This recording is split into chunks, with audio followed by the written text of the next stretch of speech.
Bismillah. Assalaamu calaykum daawadaha qiimaha badan oo ku soo dhawow dhaqana tach. Waxaan rabaa inaan kula wadaago cashar ku saabsan WhatsApp-ka. Indoora waxaa noo socdaa casharadii ku saabsanaa WhatsApp-ka. Waxaan kuu soo xulay 5 qaybood oo waaweyn oo muhiim ah oo WhatsApp-kaaga ka qarsan karto.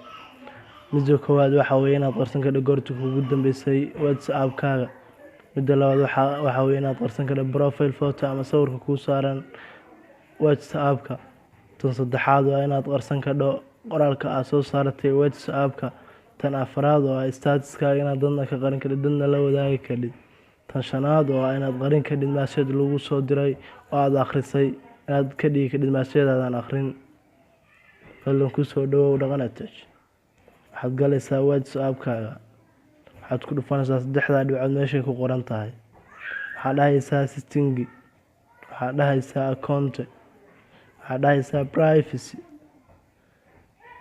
Waxaad ku dhufanaysaa last scene oo markii kuugu dambeysay aragtideeda. Haddii ka dhaa everyone oo qof kasta la wadaagi kara. Waxaa leedahay my contact oo dadka kugu jira kaliya la wadaagi kara. Waxaad dhihi kartaa nobody oo qofna lama wadaagi karo.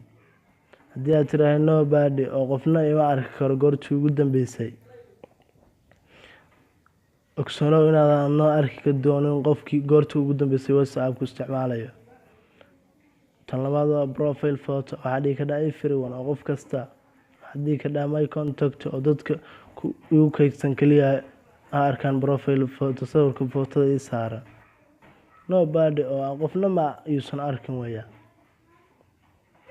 Tan saddexaad waa about oo qoraalka aad soo saartay WhatsApp-ka. Everyone baa dhihi kartaa oo qof kasta la wadaagi kara. My contact oo dadka igu jira kaliya la wadaagi kara. Nobody oo qofna hadaarti lama wadaagaysid. Status my contact waa dhihi kartaa oo dadka kugu jira dhan baa la wadaagi kara. Waxaad dhihi kartaa my contact accept marka laga reebo waxa dad khaas ah baa la wadaagayaa dadkan mooye inta kale ha arkaan baa leedahay status-kayga. Dhowr qofka aad tigta saadhay ma arki doonaan WhatsApp-kaaga. Status-ka aad soo saaratay tigtaa ku dhufanaysaa. Mid kale oo jidha iyadana only share qofka aragti inuu arko kaliya tigta saaraysaa. Inta aad tigta saadhay kaliya ayaa arki kara waa kii hore cagsigiisa weeyaan inversigiisa ama tigta saaraysaa. Tan shanaad oo ah qof message kuu soo diray oo aad akhrisay saa iskaga qarin lahayd. Rasiibtiga ayaa tigta ka qaadaysaa. Haddii aad rabtid inaad la wadaagtid inaad aragtay inuu arko message-ka uu kuu soo qoray inaad aragtay inuu arko tigtaad ku dhufanaysaa oo okay waa dhahaysaa.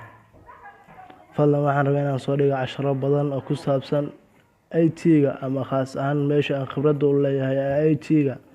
Mobile hadday noqoto hadday wax kale noqoto ama computer. Faldan haddii aad nala socotay waa mahadsantahay la soo casharada dambe soo dhigi doono. Haddii aadan nala socon hadda ku soo biir soona daawo casharada hore u soo dhigay. Wabillahi tawfiiq.